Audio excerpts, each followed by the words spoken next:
The Blues secure a place in the top four despite losing at Villa Park for the first time since March 2014. Watch until the end of this review to hear all of my thoughts on today's match.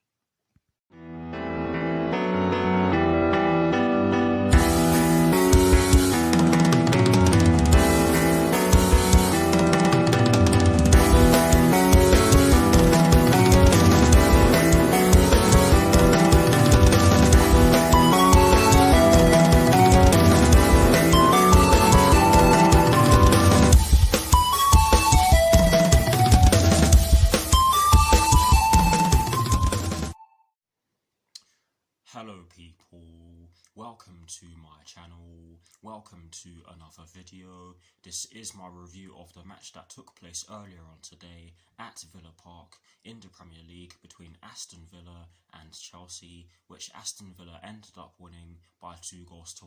So what I'm going to do for you guys in terms of this review is that firstly, I'll be giving you guys the lineup that Thomas Tuchel fielded at the start of the match. I'll then be giving you guys my thoughts on the match itself, and as always, I'll be giving you guys the positives and the negatives that I took from the match. And lastly, I'll be giving you guys something a little bit different, because instead of giving you guys my thoughts on the Champions League final, I'll be giving you guys my thoughts on Chelsea's Premier League campaign this season. So without further ado, let's get straight into this review. So kicking things off with the lineup that Thomas Tuchel fielded at the start of today's match against Aston Villa, and as always, starting off with the formation he chose. Do I need to say it anymore? I probably don't, but I'll say it anyway. It was a 3-4-3/3-4-2-1, as we all pretty much expected. But yes, that was the formation that Thomas Tuchel chose to go with at the start of today's match against Aston Villa. And in terms of the personnel he chose, he went with Edouard Mendy in goal. He went with a back three of Reece James, Thiago Silva and Antonio Rudiger. He went with a midfield four including the two wing backs from right to left of Cesar Azpilicueta, Jorginho, Mateo Kovacic and Ben Chilwell. And he went with a front three from right to left of Mason Mount, Timo Werner and Christian Pulisic. So that is the lineup that Thomas Tuchel fielded at the start of today's match against Aston Villa. Now for my thoughts on the match itself, and as always, starting off with the first half. I'm not going to lie to you guys, I did miss the first 4 minutes of the match because the device I was using, yes, that does not roll off my tongue very easily, was playing up a bit. But I did see that Chelsea were getting through Aston Villa with relative ease, I must say. But Aston Villa did try to play the long ball on several occasions in the first half. But thankfully we kept a fair amount of players back. But yes, we did get through them with relative ease in the early stages of the match. We did generate some chances. Mason Mount had a couple of shots from outside the box in the first half. There were a couple of pieces of play where we got the ball into the box towards the 6-yard box, but we weren't able to get the ball anywhere near the goal.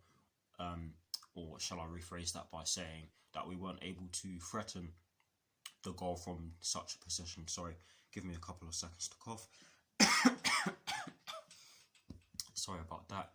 But yes, we didn't really threaten.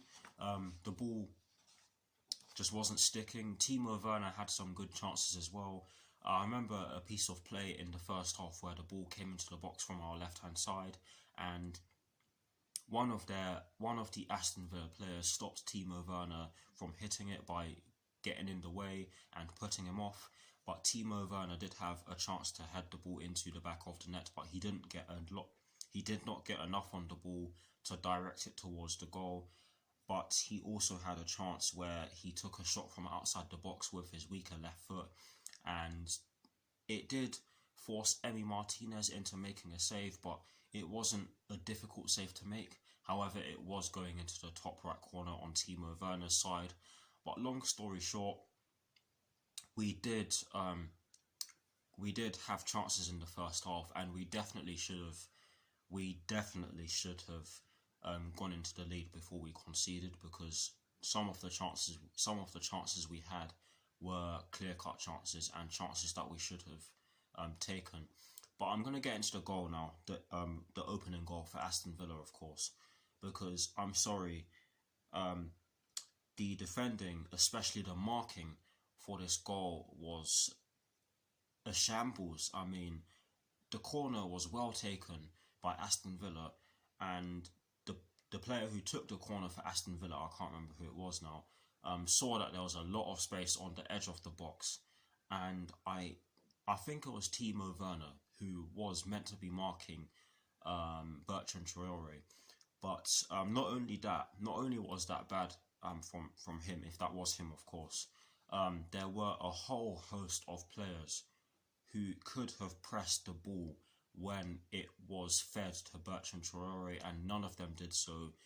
Bertrand Traore had Epping Forest in front of him, and he also had 10 years to hit the ball in the direction in which he wanted to do so, and I have to say that it was a good strike. It did look as though it went into the ground when he struck it, but sometimes in football you need to hit the ball into the ground to make it harder for the goalkeeper to save it, and that's exactly what he did, because the ball came off the bar and landed in the top left corner on Bertrand Traore's side, and it gave Edouard Mendy no chance of saving it. And I have to say that he's not at fault whatsoever. What went on in front of him should not have gone on. The marking was terrible, and so was the lack of concentration. And overall, I have to say that while it was a sucker punch, we did have a decent first half in terms of creating chances, but overall, you have to say that it wasn't the best in terms of us being able to convert our chances. And it's as simple as that. It really is as simple as that. But now for my thoughts on the second half. Honestly, it could not have been a worse start to the second half from us. The penalty we conceded, I'm not going to lie to you guys, when I saw the replays, I thought that it wasn't a penalty, because it did look a bit soft when I first saw it, but I can understand why it was given, because there was contact and it was reckless from Jorginho. I don't know why he went in like that. He got nowhere near the ball, and he got the player. Definite penalty. And it was Anwar El Ghazi who stepped up to take it, and he sent Kepa the wrong way, and Kepa did come on for Edouard Mendy because he got injured when he was trying to stop the ball from going into the back of the net when Bertrand Traore scored, or before Bertrand Traore scored, or after, whichever one you want. But yes, Kepa could do nothing about that. He got sent the wrong way, and it is by no means his fault. But honestly, guys, we lost our heads, and Aston Villa, I'm not going to lie to you guys, they grew into the game as it went on. But I'll also say that I did miss a fair chunk of the second half, because my devices were playing up, and the streaming services I was using to watch the match were not working properly. But yes, we did score, and I did have to watch the goal we scored on YouTube because I didn't see it for the reason I've just given you. But yes, it was a good goal. It was a good piece of play from Hakim Ziyech and Christian Pulisic. Hakim Ziyech did come on for Jorginho, and I felt as though that was a very good substitution from Thomas Tuchel, because I don't think that Jorginho had a good game at all. He was definitely at fault for the second goal. I don't know what he was doing, diving in like that. But yes, Hakim Ziyech came on, and he did play a part in the goal that we scored, and it was scored by Ben Chilwell. The ball came into the box from Christian Pulisic, and Ben Chilwell did volley it home. It did go over the line, and I have to say that we definitely should have scored way before we conceded the first goal, because we had plenty of chances. The amount of shots we had on target was more than let me start again.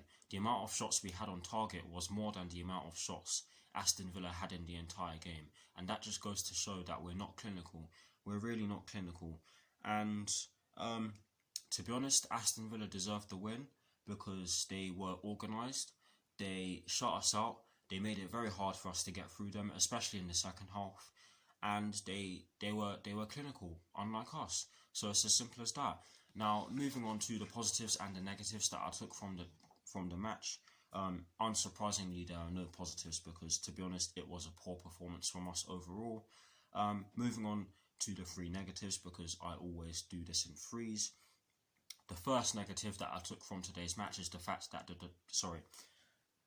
this does not roll off my tongue very easily, I apologise. The first negative that I took from today's match is the fact that the defending was poor, especially for the opening goal. Honestly, we lost our concentration, and I cannot tell you how we allowed Bertrand Traoré, a player who some of the players in our squad should know because, of course, he's a former Chelsea player. Honestly, how we gave him that much space is beyond me, and to be honest, it reminded me of the goal that Wilfred Ndidi scored against us back in January. It was a carbon copy of that. But anyways, the second negative that I took from today's match is the fact that we gave the ball away too many times. Mateo Kovacic was guilty of this, and oh my god, it just wasn't good to see.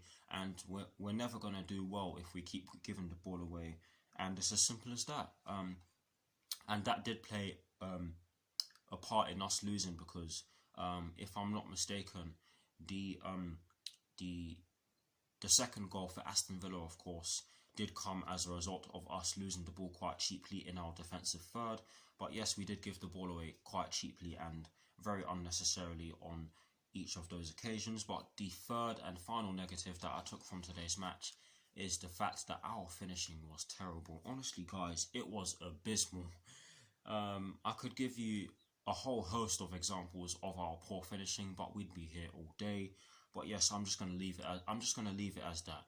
That is it for my thoughts on today's match. Please, guys, do drop your thoughts on Chelsea's 2-1 loss at Villa Park against Aston Villa in the comment section below, and as always, I'll do my very best to respond. Now, to conclude this review, I'm going to give you guys my thoughts on Chelsea's Premier League campaign for the 2020 to 2021 season. Good campaign overall, especially when you look at the position we finished in. We finished in 4th place, only behind Liverpool, Manchester United and Manchester City. But having said that, when you look at some of the games that we've lost, we certainly could have done better. Looking back at some of the games that we've drawn as well, we definitely should have won some of those, but you can also argue that we should have lost some of those. And I could give you a whole host of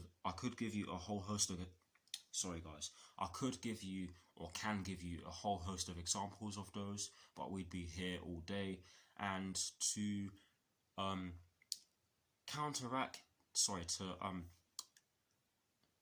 sorry guys, on the flip side of what I've said about us, on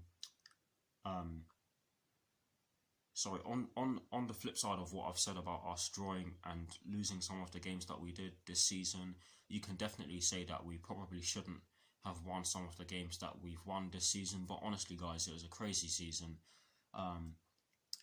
Thomas Tuchel managed to get us back into the top 4, so he deserves a lot of credit for that.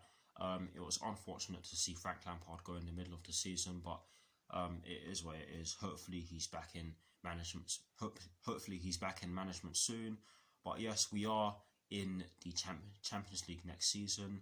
And while we did lose today, and whilst I'm not happy with the fact that we had to rely on Tottenham Hotspur getting a result, we're still in the top 4.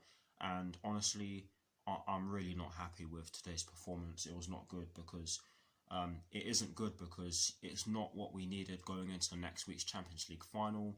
But yes, that's it for my thoughts on Chelsea's Premier League campaign for the 2020 to 21 season, and that is it for this review. Honestly, I appreciate all of your support. I would not have reached 1,000 subscribers without it, or 1,400 subscribers without it, shall I say. But long may it continue. But anyways, I'll see you all very soon. Come on, you Blues, and peace.